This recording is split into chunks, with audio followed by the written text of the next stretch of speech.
Anem a continuació a veure què és això del format del curs. Per establir un nou format, vendrem fins a paràmetres, ens desplaçarem per avall i vendrem fins a format del curs.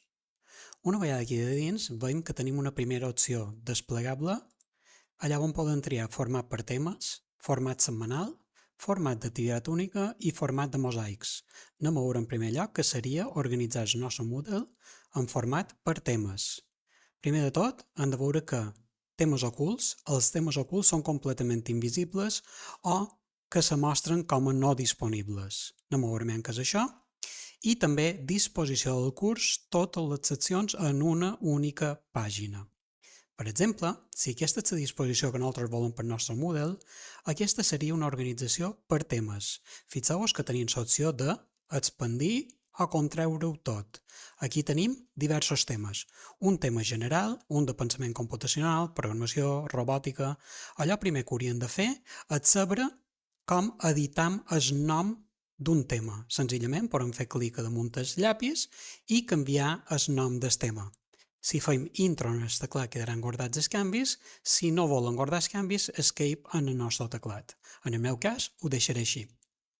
Si volguéssim afegir un nou tema, vendríem a baix a afegir nova secció. I aquí baix, per exemple, podríem afegir un tema de materials. Fem intro i guardaríem aquest nou tema. Anem a veure com serien les opcions de cada un dels temes. 3 botonets, edita en el costat, visualització per entrar a dins d'un tema.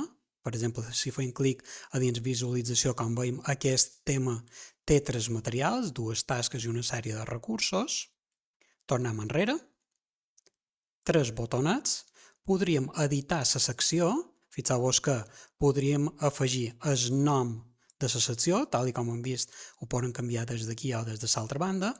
Una petita descripció d'aquest tema, se faria des d'aquest punt, i restriccions d'accés.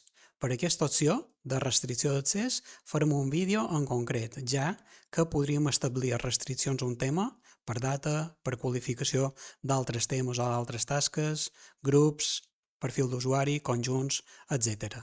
Per això farem un vídeo en especial. Des els canvis i d'aquesta manera tindríem el tema, nom de tema, la descripció que acabem de fer i hem aconseguit fent clic a les 3 opcions d'edita. Deixeu-me que torni enrere i una vegada aquí, 3 botonets, realça. Això ens és de molta utilitat, ja que realçarà aquest tema per saber, perquè l'alumnat sàpiga que és aquest el que està treballant en aquest moment. Fixeu-vos que marca com a realçat i té aquesta barra lateral vertical. 3 botonets novament, llevarem el realçament, podríem duplicar el tema, el podríem ocultar, això és el que hem vist amb anterioritat. Fixeu-vos que si pitjo oculta, posa ocult pels estudiants, desactivaré l'edició, sí? I fixeu-vos que els paràmetres que ens deia anteriorment era que format del curs, els temes ocults són completament invisibles. Anem a comprovar si això és cert. Una vegada que som aquí a dins, senzillament allò que faré serà, en el meu perfil, canviaré en el rol d'estudiant. D'aquesta manera podré veure com ho veuria l'estudiant en aquesta pàgina en concret. Fixeu-vos que aquí el tema ens ha desaparegut. Comença directament en el tema de programació. Torno al meu rol normal i pensament computacional, com veus, està ocult pels estudiants. Anem a paràmetres i anem a veure què seria que el tema se mostri com a no disponible. Des els canvis, una vegada que som aquí, perfil del profe, canviem el rol d'estudiant i fixeu-vos que me diu que és un tema que no està disponible.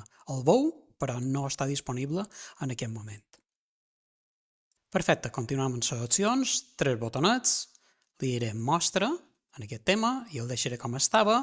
Podríem moure, que per moure també se pot fer directament arrossegant per amunt i per avall d'aquesta manera, o 3 botonets, opció mou, i allò que fa és d'un mos a continuació del tema allà on acabo de marcar-li. Molt bé. Una nova opció seria aconseguir l'enllaç permanent d'aquest tema per si volem passar un enllaç directe a l'alumnat per missatgeria, per correu electrònic, etc.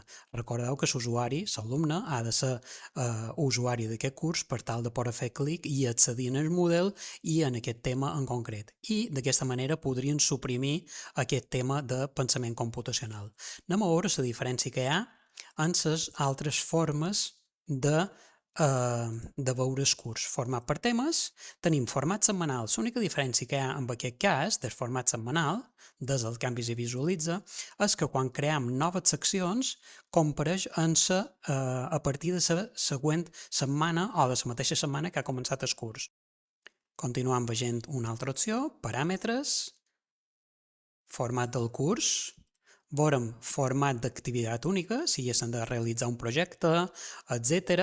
Fòrum, assistència, base de dades, una carpeta, qualsevol tipus de recurs podria ser. Per exemple, si jo volgués que el meu curs de Moodle fos una activitat única i fos un llibre de recursos o un llibre d'informació teòrica sobre aquesta assignatura en qüestió.